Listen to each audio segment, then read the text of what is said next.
خطے کا ایک ملک چاہتا تھا کہ ایران پر حملے کرتے رہو، اسے تباہ و برباد کر دو۔ ڈونلڈ ٹرمپ نے اس ملک کا نام تو نہیں لیا، لیکن اشاروں میں یہ ضرور بتا دیا کہ خطے کا ایک ملک ایران کی مکمل تباہی چاہتا تھا۔ ٹرمپ نے نام نہیں لیا، لیکن ہم آپ کو ضرور بتائیں گے کہ وہ خطے کا ملک کون سا ہے جو یہ سب کچھ چاہتا تھا۔ اس بارے میں اظہر علی خان سے بات کرتے ہیں۔ اظہر بھائی، ٹرمپ نے نام تو نہیں بتایا، لیکن اس نے یہ ضرور بتا دیا کہ خطے کا ایک ملک ہے، وہ یہ چاہتا تھا کہ مکمل تباہ کر دیا جائے ایران کو۔ وہ ملک کون سا ہے، اس بارے میں ہمارے ناظرین کو بتائیے گا ذرا۔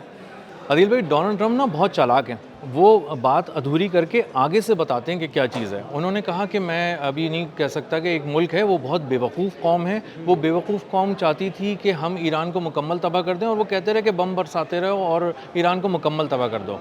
اس جملے کے بعد انہوں نے کہا کہ اسرائیل بہت ہی خراب ہے، اسرائیل کو اس طرح نہیں کرنا چاہیے تھا، لبنان پہ حملہ نہیں کرنا چاہیے تھا، اسرائیل کو نا تباہی نہیں چاہیے، تباہی کا خیال نہیں لانا چاہیے تھا ایران کے بارے میں۔ اور یہ کہتے کہتے انہوں نے اسرائیل نتنیاہو کہتے کہتے اتنا واضح کر دیا دنیا کے سامنے کہ وہ دراصل جس معاملے کو چھپا رہے تھے، جس بات کو چھپا رہے تھے، وہ ملک کا نام دراصل اسرائیل ہے، اور وہ شخص نتنیاہو ہے۔ اور نتنیاہو کو اس لیے انہوں نے ٹارگٹ کر لیا ہے کہ نتنیاہو اب اپنی زندگی کا فائنل راؤنڈ کھیل چکا ہے، اور اس فائنل راؤنڈ میں وہ ناکام ہو چکا ہے۔ اس کو ہر صورت ایران کو تباہ کرنا تھا، لبنان پہ قبضہ کرنا تھا، تب جا کے اس کی جان بچنی تھی، اور وہ یہ اکیلا نہیں کر سکتا تھا، اسی لیے وہ ڈونلڈ ٹرمپ کو یہاں لانا چاہتا تھا، امریکہ کو لانا چاہتا تھا۔ اور جب اب وہ ناکام ہو گیا ہے تو اب وہ سیاسی طور پہ تنہا ہو گیا ہے، اس کی مقبولیت کا گراف گر رہا ہے، وہ سفارتی طور پہ تنہا ہو گیا ہے، اور اب قانون بھی اس کو بہت جلد جکڑنے جا رہا ہے، اور بہت ہی سخت سزا آپ آنے والے دنوں میں دیکھیں گے کہ وہ سونے۔ یعنی وہ ایران تباہ و برباد نہیں کر سکا، الٹا امریکہ کو جان کے لالے پڑ گئے، اسرائیل پر حملے ہوئے۔ اب یہ سب کچھ ہونے کے بعد اس کی ناکامی بالکل واضح ہوگی۔ جب اس کی ناکامی واضح ہوگی تو مجھے لگتا ہے کہ ٹرمپ بھی پیچھے ہٹ گئے ہیں، اور جب ٹرمپ پیچھے ہٹ گئے ہیں تو اب جو کیسز عدالتوں میں چلنے والے ہیں، جو چلتے رہے ہیں پچھلے کچھ عرصے سے، مجھے لگتا ہے ان میں اس کو سزا ہونے والی ہے، اور وہ جیل کی سلاخوں کے پیچھے جانے والا ہے۔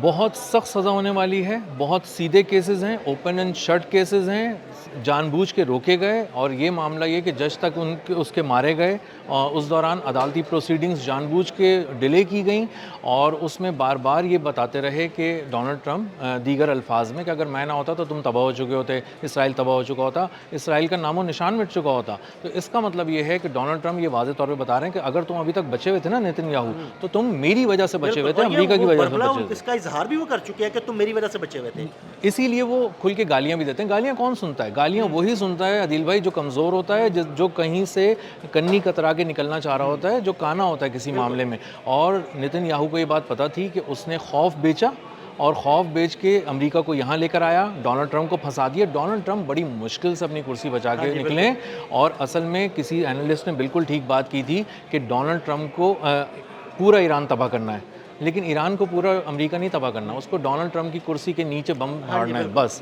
تو اس نے بم پھاڑ دیا ان کی کرسی کے نیچے، وہ بری طرح ہل گئے، معیشت ہل گئی، سفارتی تعلقات میں بہت نمایاں طور پہ گراوٹ دیکھی گئی۔ امریکہ کے جو بہت سے ملک ہیں، بہت سے ملک وہ ان کے لہجے بدل گئے، وہ تو آنکھیں دکھانے لگ گئے ہیں۔ ایسے کمزور ملک جو کسی وقت امریکہ کے سامنے جھکے ہوتے تھے، اب وہ بھی سیدھے کھڑے ہوئے ہیں امریکہ کے سامنے۔ اٹلی تن کے کھڑا ہے، اسپین تن کے کھڑا ہے، وہ کہہ رہا ہے ہم نہ صرف اڈے نہیں دیں گے آپ کو، مطلب یہاں سے اڑنے نہیں دیں گے، اپنا کوئی رن وے استعمال نہیں دیں گے آپ کو، ایئر اسپیس نہیں دیں گے۔ اور اس کے ساتھ ساتھ سب سے بڑی بات تو یہ ہوئی کہ جو super power, number 1 super power, وہ نمبر 3 پہ چلی گئی، نمبر 1 پہ چائنا آ گئی، نمبر 2 پہ رشیا آ گیا۔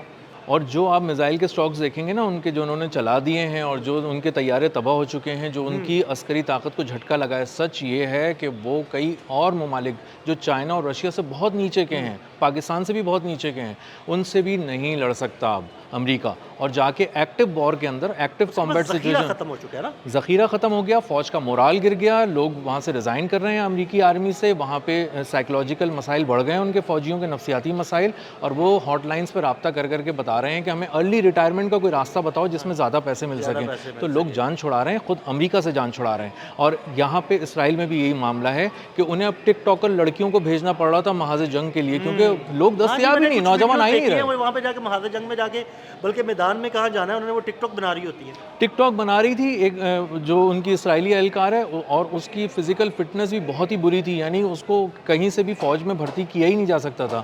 اور ٹک ٹاک بنانے کے دوران ایک ایکٹیو کامبیٹ سچویشن آ گئی اور وہاں پہ ایک ڈرون آیا اور ڈرون اٹیک کے اندر وہ ماری گئی. تو لوگ وہاں پہ حیران ہو رہے ہیں, 18 سال کے فوجی آپ نے لے جا کے نوجوان مروا دیے نتن یاہو نے.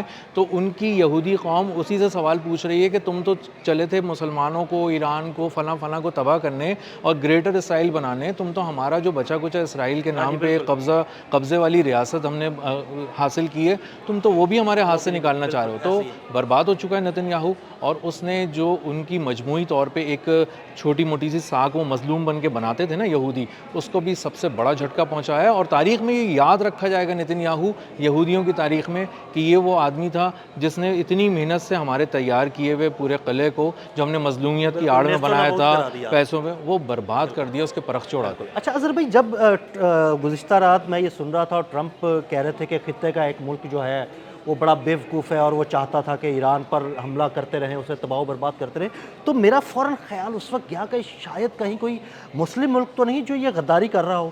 لیکن خیر یہ بعد میں باتیں اوپن ہوگی, جب ٹرمپ کی پوری سپیچ سنی تو اندازہ ہو گیا. لیکن کیا ایسا ممکن ہو سکتا تھا؟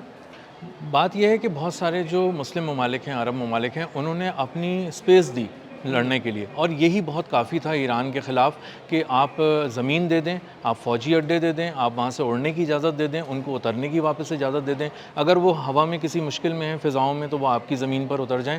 یہی ایک بہت بڑا جو اسٹریٹجک قسم کی آپ کہہ لیں کہ انہوں نے مدد کی ان کی, تو یہی بہت تھی ایران کے خلاف. اور اوپر سے اسرائیل جو تھا نا, وہ سب کو یہ بتا رہا تھا, خوف بیچ رہا تھا, وہ اس نے مشرق وسطیٰ کے ممالک میں بھی یہی خوف بیچا. ہاں جی بالکل, کہ ایران آپ پر حملہ کر دے گا, آپ کو تباہ و برباد کر دے گا, اگر آپ نے میری مدد نہ لی, امریکہ کی مدد نہ لی, ہم سے ہتھیار نہ خریدے.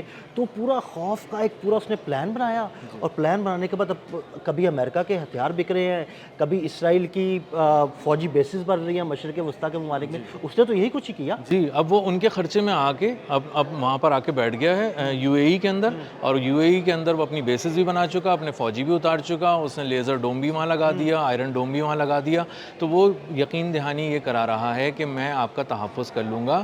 لیکن مجھے حیرانی ہوتی ہے ان لوگوں پہ جو اس کی یقین دہانیوں پہ یقین کر لیتے ہیں, کیونکہ اس کا اپنا ملک, اپنا آئرن ڈوم, اپنا ڈیوڈ سلنگ, ایرو 3 سب تباہ ہو چکے, ملٹی لیئر ڈیفنس سسٹمز اور ballistic missile, hypersonic missile اس طرح پینیٹریٹ کر رہے تھے اس جنگ کے دوران ایران کی جو میزائل سے, کہ کان پکڑ رہے تھے یہودی اور بھاگ رہے تھے. اور ایک قیامت کا ہر منظر قیامت کا تھا, ہر تصویر, ہر ویڈیو جو اسرائیل سے آئی ہے نا, وہ اس نے یہودیوں کو ہلا دیا. دیکھیں نا, امریکہ کا کوئی فضائی دفاعی نظام یہاں پر کام نہیں کر سکا, کسی مشرق وسطیٰ کے ملک کو بچا نہیں سکا. مطلب ملک کو تو نہیں, آپ کہیں کہ وہاں پر جو امریکی بیسز تھی, کیونکہ ایران نے امریکی بیسز پر ہی حملے کیے تھے, تو کوئی امریکی بیس وہ بچ نہیں سکی, کوئی فضائی دفاعی نظام بچ نہیں سکا, کوئی ریڈار بچ نہیں سکا, ان کے طیارے وہاں پہ بیسز پہ کھڑے ہوئے نہیں بچ سکے. تو کیا اسرائیل بچا سکتا ہے ان ممالک کو ایران سے؟ بالکل صحیح بات ہے. اور بات یہ ہے کہ جو اتنا اوور ویلم ہو گئے, یعنی کہ آپ نے پوری زندگی جنگیں ہی تو لڑی ہیں امریکہ نے, پھر آپ اتنے کیسے بوکھلا گئے کہ ان کے 4 ڈرون اگر آ گئے ہیں تو آپ نے انٹرسیپٹرز اس طرح اندھا دھند اور بے تحاشا فائر کرنے شروع کر دیے کہ آپ کے اپنے F-15 گرنا شروع ہو گئے. اور جو کویت کی ایئر بیس کی سٹوری آئی ہے کہ اس کو تباہ کیا کیمپ بیورنگ کو, وہ اسی طرح کیا انہوں نے کہ ان کے پیٹریوٹ سسٹم نے اپنے ہی F-15 اڑا دیے.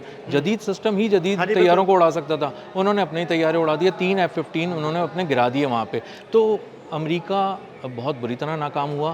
اسرائیل جو چاہتا تھا کہ ایران کو تباہ کر دے, وہ اب خود تباہ ہو چکا اندر سے. تعلیمی نظام تباہ ہو گیا, صحت کا نظام تباہ ہو گیا, پینے کا وہاں صاف پانی کے پلانٹس کا مسئلہ ہو گیا. وہاں پہ جو کاربن ڈائی آکسائڈ ہے وہ 50 لاکھ ٹن تک پہنچ چکی ہے اس کی فضاؤں میں جو اس جنگ کے بعد. تو اس نے تو سانس بھی اپنا گنوا دیا, انہوں نے اپنی خوراک, پانی سب گنوا دیا, عزت گنوا دی, سفارتی تعلقات گنوا دیے, اور سب سے بڑی بات ان کی عسکری طاقت کھل کر سامنے آ گئی, بری طرح ٹوٹ گئی, اور اب وہ مشرق وسطیٰ میں دور تک جا کر حملہ کرنے کے قابل نہیں ہے. بہت شکریہ اظہر بھائی. جی بالکل, اظہر بھائی نے بڑی تفصیل کے ساتھ اس سارے معاملے پر روشنی ڈالی اور اس ملک کا نام بھی بتا دیا جس کا نام ٹرمپ نے نہیں بتایا تھا. عدیل احمد اور اظہر علی خان کو اجازت دیجیے گا. اللہ حافظ.